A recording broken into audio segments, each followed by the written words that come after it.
Well, good afternoon, everyone. I'm Dan Bell from the Hampton Roads Innovation Collaborative. We are the region's tech council, a 501c6, all volunteer nonprofit that was established somewhere in the late 90s. And our focus is primarily to improve the business ecosystem in the region. We bring programming, events, and our most recent venture of HR Biz Wheel, which is a improvement to the HR Hampton Roads business ecosystem in the region that you're going to read more about, hear more about. So that's all coming. I want to say thank you to Cox for sponsoring our event. And so we've been doing this for a couple of years now. I think we're up to, I think this is number 25. So, and we do them for the most part on a Tuesday every month. Sometimes that wiggles a little bit based on speaker availability, but by and large, that's what we do. And so I'm very pleased today to introduce a young gentleman that I've known for a few years now, Mr. Joe Weaver, who is a principal. What is the full title, Joe? You are a spatial computing specialist for AWS, and that may not sound like much, or maybe it does, but I think what you'll hear is fascinating. And the direction that AWS is taking is very impressive. So with that, Joe, I'm going to turn it over to you. I'm going to turn off my mic and camera and just let you go to town. And why don't you start by telling us a little bit about yourself? Yeah, so my name is Joe Weaver. I have a background in applied physics and been in the AR/VR space for the last about 15 years. So founded a startup. Then recently, as of 6 months ago, moved over to AWS and then part of the founding group to work on the Metaverse and Web3 and build spatial technologies for customers and laying the groundwork for what AWS will eventually create next for their services and their solutions to support these technologies. So what I'll do is I'll run through this real quick and then kind of give you an overview of the technologies, the key stuff, and then some of the projects that we're working on, and then give you guys time to answer some questions and thoughts around this. So I'll go ahead and kick it off. So when we talk about Web3, it's good to kind of lay the groundwork. When you think of Web 1, it's the early internet, the 80s, 90s was read-only. So with Web 0.0, that was just that interface where you had a static web page, you could read it, interact with it. It was very one-dimensional. And then the internet we really know and have seen grow in the last 20, 30 years has been Web 2.0, and that's read-write. So that's the ability to interact with the web, all social networks, e-commerce, all those platforms have been built upon that version of the web. And as we look at the future of the web, it's going to shift to be more decentralized and then go from read-write to own. So that means that individuals on the next internet will be able to have control of their identity. It will be able to transferred from site to site. You'll be able to own your privacy, and it gives a lot more power to the end user. So as we look at the evolution of the internet, this is where it's leading, and it's going from a commodity that you interact with to a commodity that every individual will have their own rights and permissions and finally have ownership of that new internet. Why Web3? So the key foundation of it is having it decentralized. So instead of large swaths of the internet controlled and owned by central entities, such as even AWS, ownership goes distributed amongst the builders and users. So user identities, user profiles, all of that, and your metadata is owned by you. So you own how you share it and how you interact with other individuals and then other websites within this ecosystem. Web3 is permissionless. Everyone has equal access to participate in Web3. So no one gets excluded. So it being built on a blockchain, it's much harder for individuals to restrict that internet. So a lot more open ecosystem, allowing a lot more participation and transparency as it grows. And then Web3 has native payments. So one of the foundations for this is cryptocurrency, meaning that there's a fundamental layer of how money is transferred between websites, between individuals, and that common layer is not based upon any type of geolocation or country you live in, but it's a common commodity is digital currency, either it be something we have today or potentially some new cryptocurrency in the future, but that will allow payments and information and your worth to be distributed equally and fairly along this new internet path. So when we think of some of the technologies, one of the first one that comes up is NFT. The last year, it's kind of got a bad rap of being the crypto monkeys and a lot of different companies testing this out. But last year was really the first year for this technology to kind of come into the market. So this is a non-fungible token. So there are unique cryptographic tokens that exist on the blockchain and that can't be replicated. So NFTs represent real life items, such as artwork or real estate. And it allows you to tokenize these tangible objects so it makes buying, selling, and trading them more efficient while reducing the probability of fraud. So this becomes in the future a way for you to commoditize either artwork, content you create, and then as a foundation of you having ownership of some type of asset, either it be a image, art, your profile, your identity, all of that will be unique and live on the blockchain and can't be replicated, but then becomes a commodity that you can parse out and then is standardized in a way that anyone can ingest it or can take control of it or protect it. So right now it's last year was really the first year it started kind of taking market, but as this technology grows, it will be one of the foundation pieces of assets and how content is uniquely provided to individuals. The next technology you'll see is and hear a lot about is Metaverse. So that's the virtual mirror that simulates reality. The Metaverse includes virtual worlds that simulate almost every element of the world, including individual identity, enterprise identity, business worlds, entertainment, social interaction, civilization, taxes. All this is basically just creating a simulated environment where you can interact with at large scales. And then you can have ownership of assets through NFTs on these environments in these worlds. It's still very new. Some examples of the technologies, Roblox, Fortnite, Sandbox are some of the early foundations of this. It's very much in the gaming world, but we're actually starting to see enterprises and other companies start to use this for virtual collaboration and virtual environment simulation. So I'll show some examples down the road where we're using it with large companies to actually build large-scale simulations.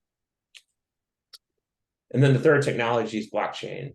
So with Amazon, we have a newer service called Amazon Managed Blockchain. It's built on the Ethereum network, and it allows you to create in AWS managed blockchains that are authored and deployed, and then be able to be accessed in either private networks or even networks that are open to the public. Since the Ethereum merge in 2020, September of this year, Ethereum has gone from a proof of work to a proof of stake, meaning that you don't need to mine or use large computing sources to mine new coins, which has resulted in a 90% reduction in power consumption.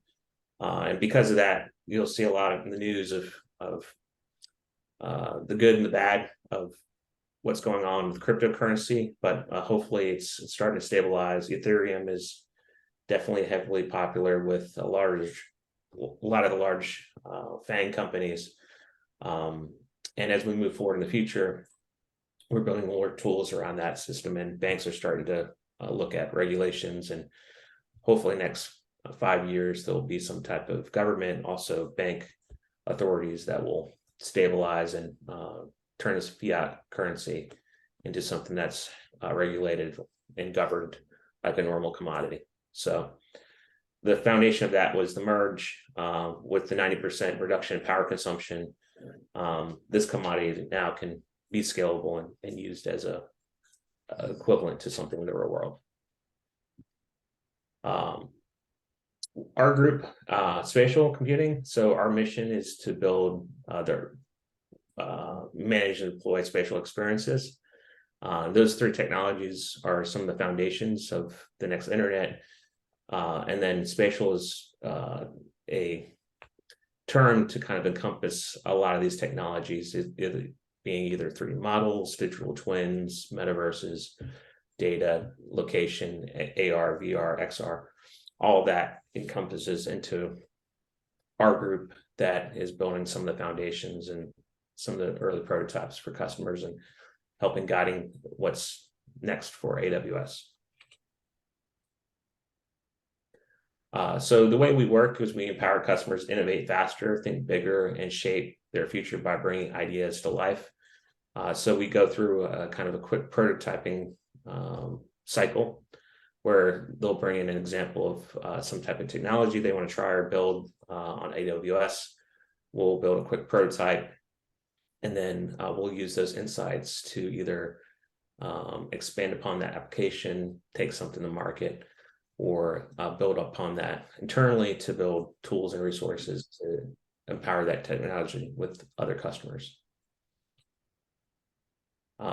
Right now, the phase that we're at with a lot of these clients are around prototyping, since a lot of this technology is still early phase. What we'll do in a couple of weeks, we'll build a full stack solution, and then we'll deliver recommendations on how to approach this technology in the future and what partners we can bring in together to bring this to from pilot to production. So just gathering all the information on all these technologies and what value and technologies that we should shape and create within the future of AWS. So what we deliver, we at Amazon have a working backwards culture. So we take the end customer's solution that they're looking for, when we work backwards from there. And then we build a functional experimental prototype. And then in that prototype, we deliver the code, design, artifacts, all that. And then we provide a prototype report. So that helps define the customer what value or what additional features AWS should have to empower that spatial solution in the future. So some of the prototypes we've built, we've deployed an XR rendering pipeline to build a collaborative XR training workspace. We've built a 3D asset preparation tool that helps manage assets and record assets in AWS and in the cloud. And then we've done multi-object classification and tracking, so using AR for picking and providing real-time information to clients around how to distribute resources and fulfill orders within plants. Other tools, we've created a photogrammetry container to build 3D models off of images in the cloud. We've built a digital asset manager to help manage and convert assets in the cloud. And then one that we've worked heavily on and releasing more content around is Omniverse from NVIDIA. So this is a tool for a collaborative metaverse for enterprise. Example that was just released last week was NASA's used the Omniverse to create a full simulation of Earth and Earth's weather conditions. And this collaborative work environment allows NASA to bring in hundreds, if not thousands of people into a large-scale simulated environment and test in their use case, weather conditions, and collaborate all in 3D. So very large-scale simulations and multi-computer can be put together in the cloud, and then hundreds of individuals can add more input, more information to make a very accurate simulation of even weather conditions. But other companies are using it to simulate factories, make digital twins.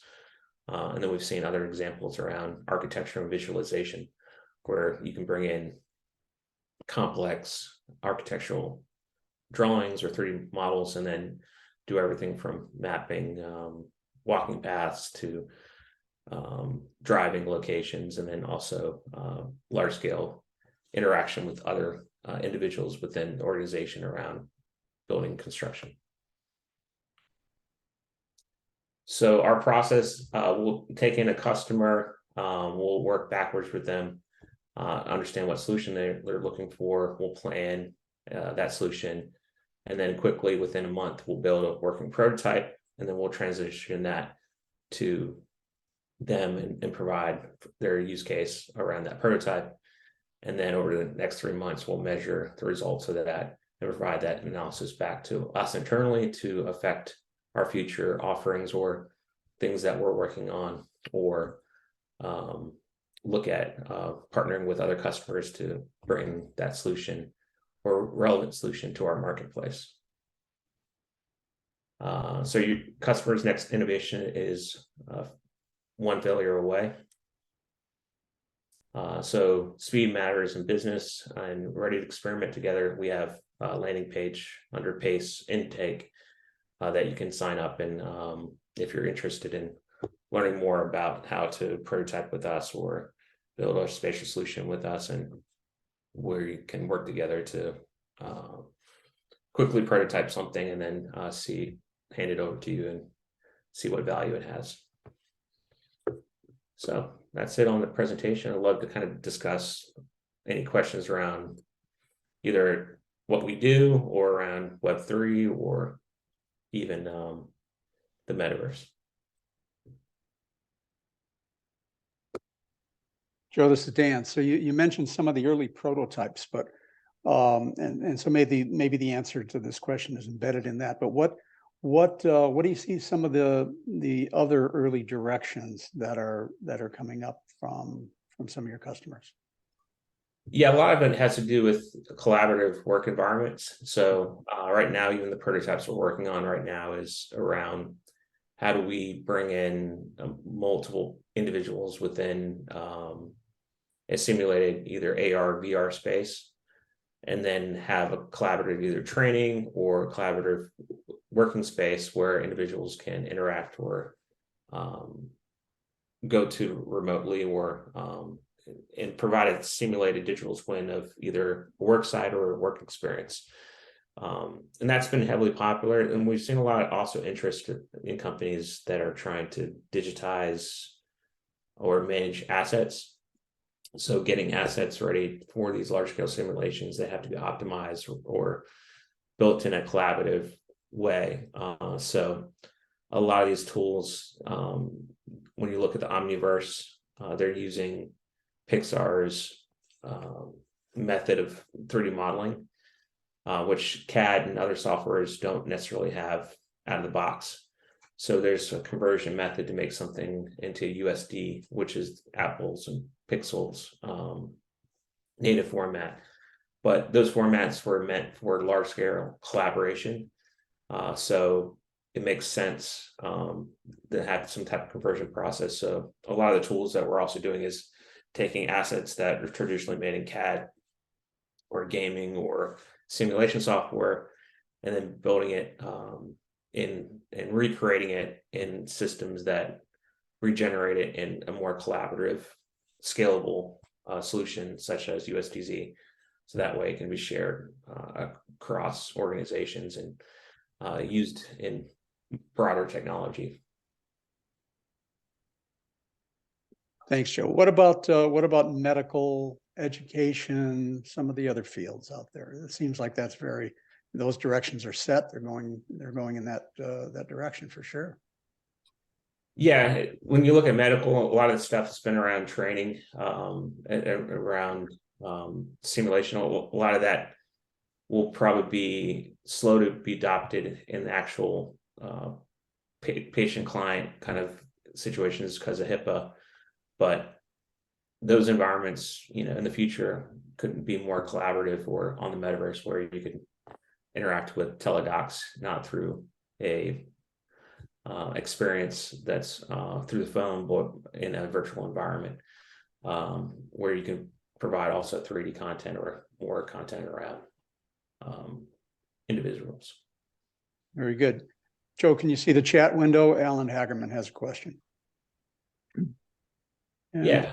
Okay. How does one create an NFT for real estate? So NFTs, there's OpenSeas that has a nice little plugin that lets you create a smart contract.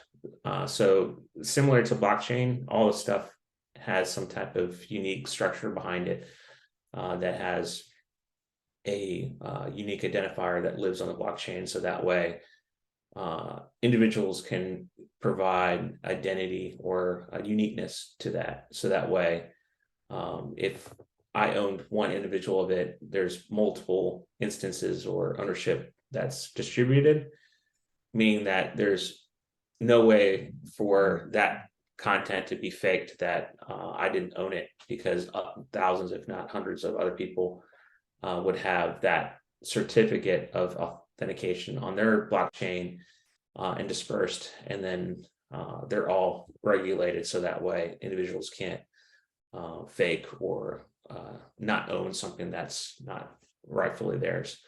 So really the fundamental piece to the blockchain is just uniqueness, and how do you define uniqueness is through a smart contract.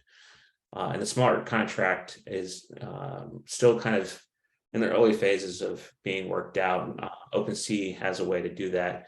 A lot of other companies, what they'll do is host that content on Ethereum or some type of actual blockchain money network. So that way, imagine, if ownership of that asset was also allocated to some type of monetary value, that monetary contract can also live on the state of that Bitcoin or Ethereum amount. So that way, that network is also holding some level of contract, so that it can be disturbed.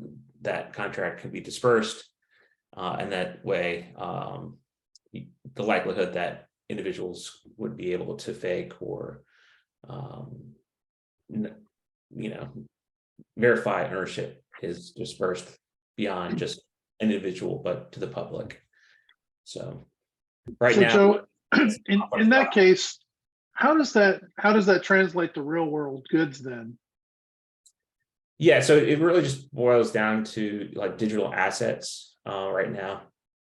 A lot of people, what they'll do is they'll associate a physical object with a digital asset, but then, how do you tie something unique to that asset, that I own something unique that's digital to that? Right now, in the past, a lot of times what they'll do is they'll give out like a movie, or I'll buy something physical and get the digital rights to it, but those digital rights are just meaning it's the same for every individual. But the difference with an NFT is that you can make that one asset unique to every purchase. So if I purchase something such as a bottle of wine, for example, and that bottle of wine had a unique number or unique artwork associated with that, I could get a digital asset that is identical to that, own that. And then if that's built on the blockchain, the likelihood that it can be duplicated, or any of the digital assets can be duplicated. But then how do you transfer ownership? If a copy of something, there's no record of who owns it. But if it's on the blockchain, there's authority, there's uniqueness, there's ability to have a certificate of authentication. So that's the biggest issue with digital assets right now, is that certificate of authentication, meaning how do I know if I have one image on the internet and copy and paste it on your computer, who's the real owner of it? Is it me? Is it you? It's identical, pixels, it's identical, look and feel. But what's missing, if you try to sell it, is that certificate of ownership. And that's what that smart contract adds, that unique value to it. Very good, Joe. Where does the United States stand in terms of the race for this? Are we leading the pack? Yeah, if you look around the world, US, one good example is Nike has gone really heavy into NFTs. And what they've tried to do is tie that uniqueness to a special shoe. So you'll buy a shoe, and then it will have some type of unique design. And then you'll get a digital copy of that design. And then that will be an NFT that is bought with that. So when I sell a shoe, I can also sell the design with that.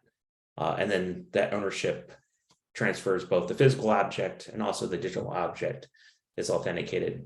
It's easy to authenticate. A real one, you can take it to a store, and, if it's not a bootleg, or exact copy, there's,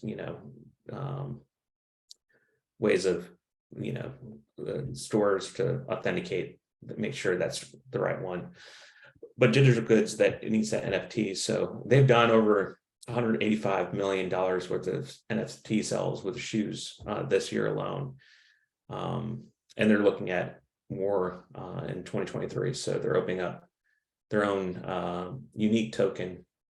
So their own smart contract that's unique to them, that will give it even more unique authentication. And then over the last couple of years, last year, we've seen it like early phase with celebrities around some of the NFT tokens, but really it's around that digital assets. So sports cards, other digital goods such as like trading cards. We'll start seeing a lot more of that in 2023. Very good. I asked you this earlier. I'll ask it again since people came on after that discussion. But to what extent is the physical infrastructure playing a role in deployment? Yeah. So essentially, you think of Web3 is the foundation of where all these technologies live, and the metaverse, NFTs, blockchain, all that is content that is distributed on that new network. So why that's the foundation is, for example, imagine if I went into Nike's metaverse. What I would want is my identity to transfer to other metaverses, either be Facebook's or Microsoft's or other. What we're trying to do with this distributed kind of network is have one common foundation that you own. So my avatar, my assets, all these things that associated with me is owned by me. And I could take this content and put it into other environments, either it be video games such as Fortnite. I could take those assets and then also bring it into Nike's metaverse. What you don't want to do is keep rebuying, or re-identifying yourself in all these different universes. You want some type of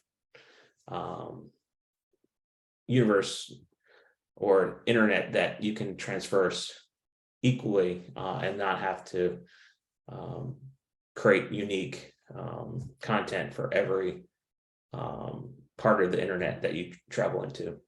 So as these worlds start growing, what's happening with Web3 is that base foundation is being set, saying, hey, Joe Weaver, avatar looks like him. He's got blonde hair, blue eyes, or green skin, and then that identity is owned by me, but then I can have the ability to present that identity into Facebook or Nike or some other world And then I can buy assets and then take that into other resources such as Facebook or Meta.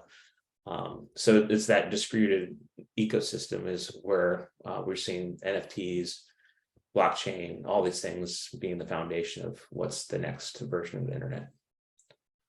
Very good. There's a couple questions waiting for you in chat. Can you see those? One from DC and one from Nancy Gurdon. Yeah, so with AWS, we have a managed blockchain. So some of the hardest aspects of creating your own kind of chains on the Ethereum is just generating yourself. So AWS has an easy method that you can basically, like a WYSIWYG, that lets you create your own smart contracts and then host it on the Ethereum network. So a lot of these technologies right now is just trying to lower the barrier. Either it be creating NFTs, creating blockchains. All that has to be, right now in the last couple of years has been heavily only created by complex software developers. But the goal of AWS in the future is make this a very easy process. And with the managed blockchain offering, a lot of the technical barriers and distribution has been reduced. And then you can use the standard AWS tools to store content or create content and then host it on Ethereum. So that way it could be put in the world and distributed and managed on a global scale. And then what customer industry use cases do you see? So a lot of the early ones that you see has been around Roblox, gaming, all these large scale open worlds that kids are playing in today. And if you look at, even my holiday gift list for anybody from 5 to 12, it's Roblox now. They're playing games and interacting with friends in very large open worlds with collaborative gaming and collaborative communication, all that. And they have their own ecosystem for currencies and all that is kind of phase one of Metaverse. But we're starting to see industries starting adopting it. So large scale simulations like Omniverse from NVIDIA is a great example of how this can be done in an industrial work environment. So for example, you can have a digital twin of multiple factories or multiple plants, and then you can have collaborative environments where hundreds, if not thousands, of people can interact and simulate these complex environments. And instead of having that world exist on your local desktop, it persists in the cloud, meaning that you can go interact with it. It's not owned by Joe Weaver. It's on a cloud. All these individuals can add to it, collaborate in it, and that it persists. So if my computer turns off, that environment doesn't go away. It's actively running and existing 24 hours a day in the cloud and allowing other individuals to work and build upon. So that's where we see an example of what NASA is doing with Omniverse around the large-scale simulation of weather environments, is that all these scientists from all around the world can upload data of information real time about the weather conditions. And instead of having one supercomputer doing all this, they have thousands of virtual computers being able to interact with this. And then this simulation, instead of being isolated to a small group, becomes a large-scale collaborative work environment that hundreds, if not thousands, of NASA engineers can go into, connect data, and then have a more accurate, high-level simulation of the weather environments that are constantly evolving and being updated and adapting to real-time or even simulated events. So those kind of workspaces are starting to be adopted from these little standalone environments that small groups would interact with to large-scale multi-simulation and multi-domains of real-time information. Very good. Is any of our participants involved in any type of project from their organization? Blake, you guys got something cooking over there? Oh, well, that's kind of why I'm here, is to see what we can get cooking. Mhm. I suppose one of the thoughts is we're hoping to someday make a digital twin of Hampton Roads as a whole, in the context of sea level rise, public health, and other applications as well. And so something that I was typing out and thinking as going through Joe's lovely presentation and other people's questions is, can we put folks in neighborhoods or in settings or areas where they can see some of the impacts of these different scenarios or situations, as well as policy, for example, or proposed urban city designs, or, well, if the sea level goes up this high, how's your neighborhood going to do and to be there, right? And what can you do about it? Because there's plenty of things we can do about it to bring more of a positive spin on things and to empower folks from all sorts of situations.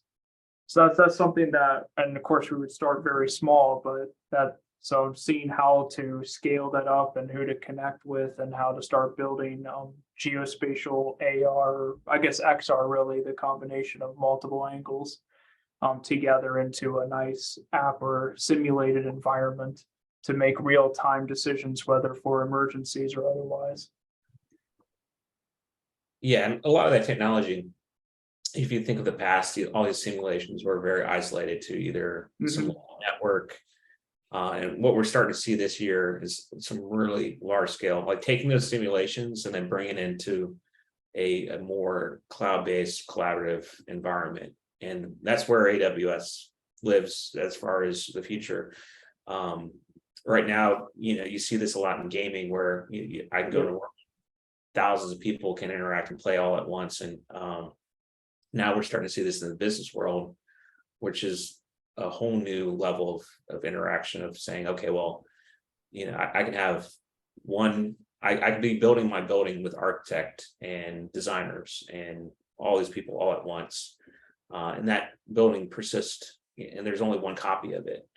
And as that grows and it changes, everyone has a real life record of it, and able to run, interact with it all in a digital virtual twin. And we're seeing this in large scale plants. We're seeing this in NASA, defense world starting to look at this as a way to kind of bridge simulations together. So.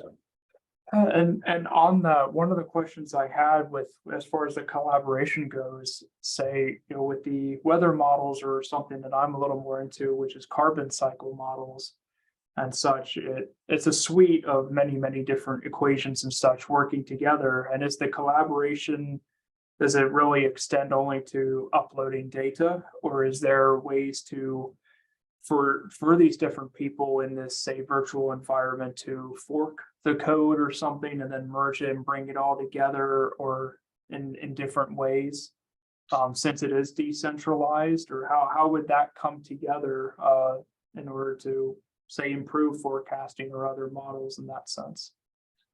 Yeah, so with the core of this kind of metaverse is the ability for persistent virtual worlds.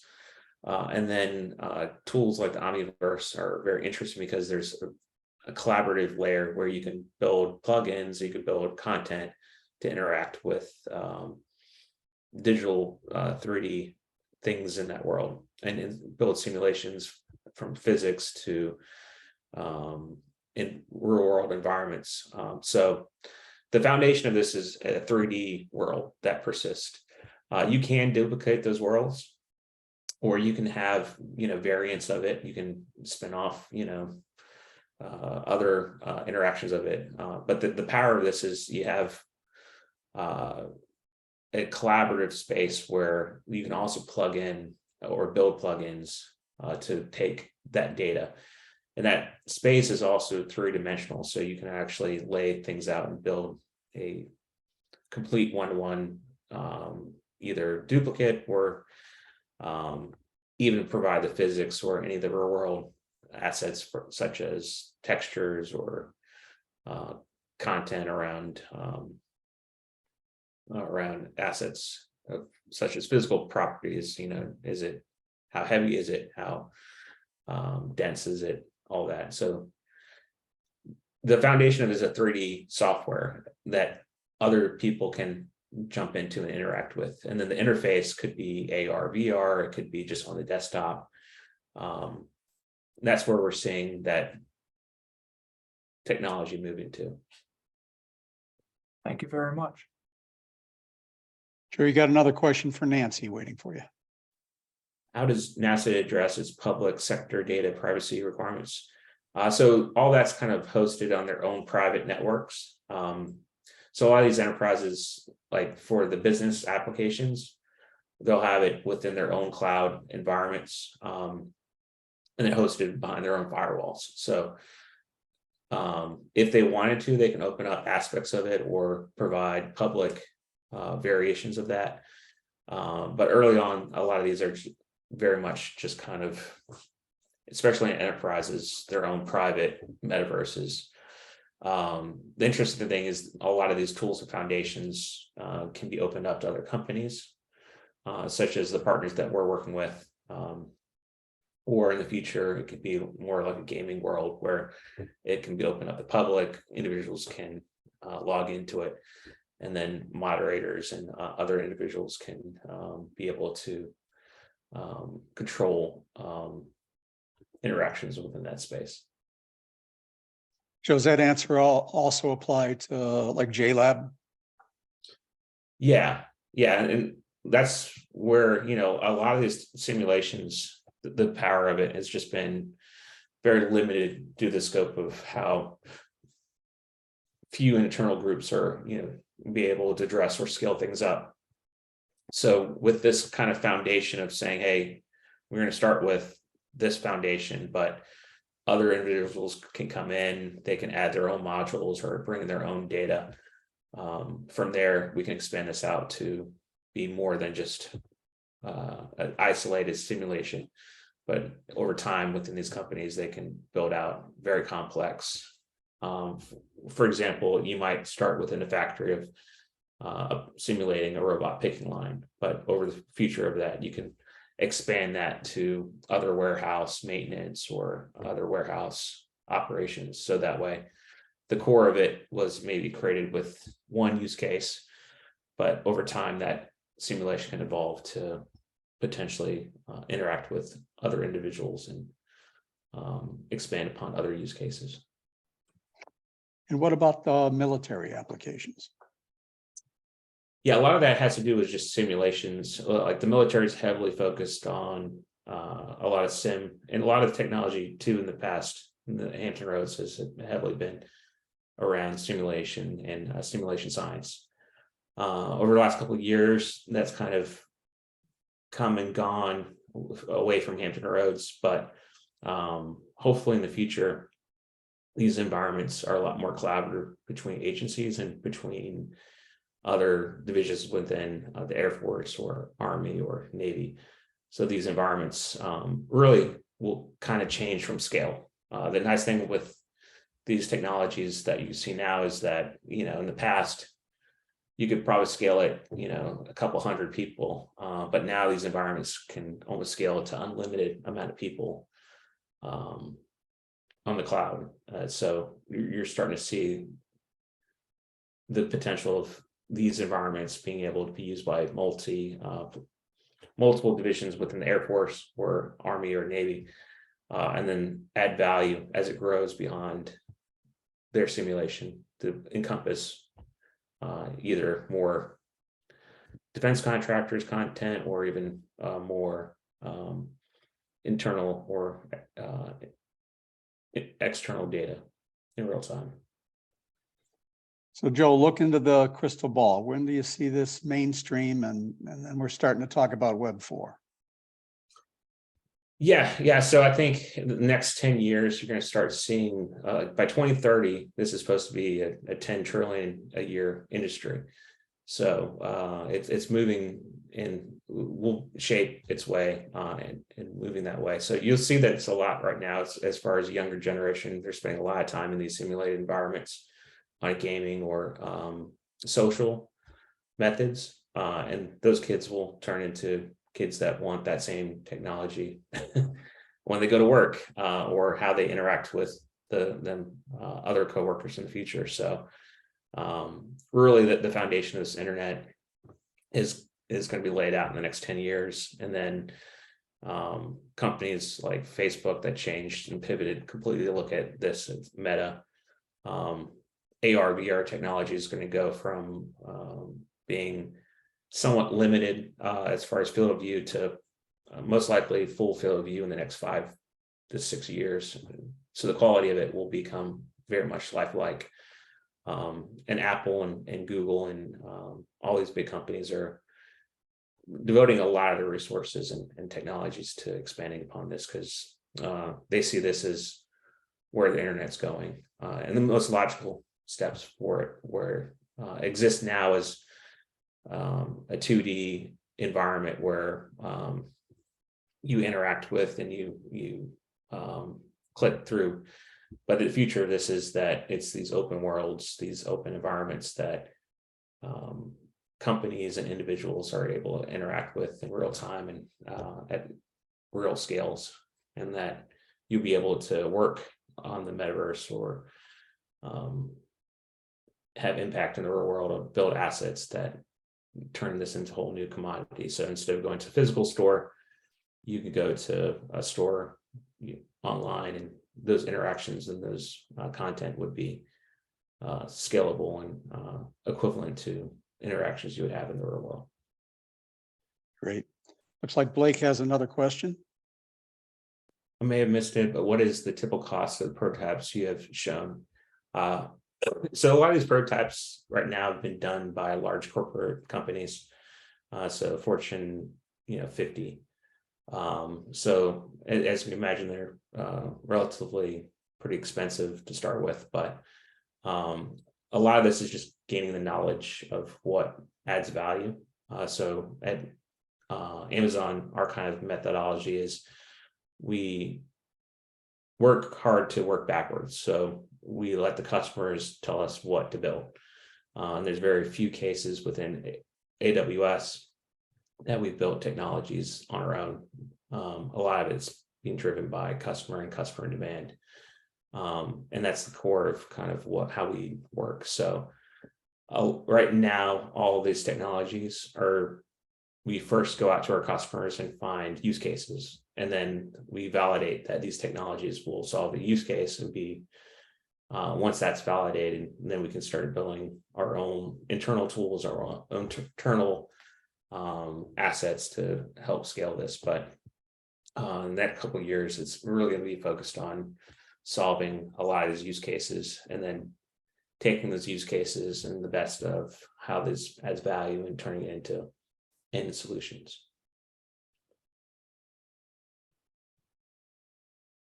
All right, so we're at 12:55, so we're going to call for any last questions.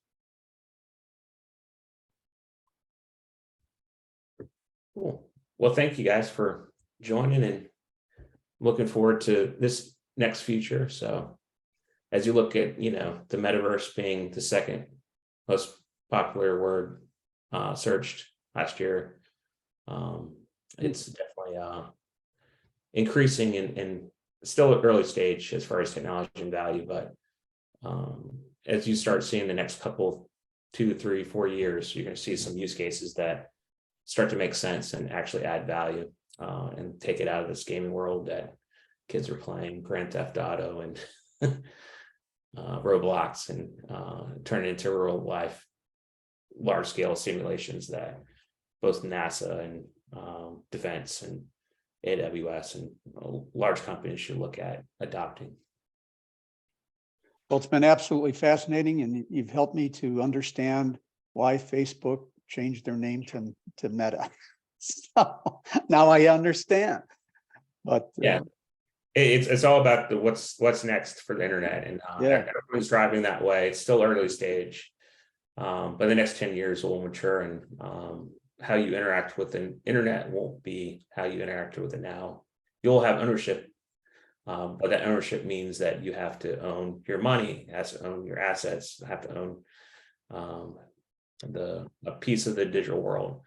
And then how do you share that, collaborate across all these companies and worlds? And all this work is being laid out now, but in 10 years, you'll be able to put on your VR glasses and, hang out with friends and do cool things and play games and buy things and simulate, construction, all that, all with all on the internet. But it won't look 2D or, it'll be a 3D space for you to work. As long as we don't lose the humanity and all of that, right? Yeah, the hope is that, with that, it's more, it's less, hopefully less trolly, because you're an actual physical individual in this space, so the hope is that I've seen the sci-fi movies. They don't end well. yeah, it's funny because the metaverse name is built on a dystopian author's book, I was just about to say, yeah. It's never good when you're trying to build technology based upon calling it the Matrix, so having the robots take over. It's like building Skynet, and working in a robot company. So Yeah. Yeah, I met a guy named Hal once. yeah. But Well, I mean, a lot of this technology, it's evolving, and good or bad, but hopefully, like all technologies, hopefully it opens up more capabilities and more collaborative environments where individuals can have safe places to have fun or do cool things. yeah, I mean, it's the opportunities are endless. It really will be fascinating to watch. Of course, I'll be in a rocking chair with a blanket on, but by that time, At least you know about it. I'll know about it. I'll say, yeah, I had a friend named Joe that told me all about it. It was coming. So, and speaking of Joe, I do want to thank Joe Weaver very much for taking the time out of his busy schedule. He's doing fantastic things. And Joe, thank you very much for leading this session. May I have your permission to share your slides if you're willing to email them to me? Yeah, I'll send it to you. That's fantastic. So that's it, everybody. You've got no time for any other questions. There's a minute to go. So again, in addition to thanking Joe, I want to thank all the participants who took time out of their day to listen to this. You are smarter people now, and in this capacity, and this is what we try to do. All right, thank you. All righty. Thank you, everybody. Thank you, Joe. Have a great day. Take care. Bye-bye.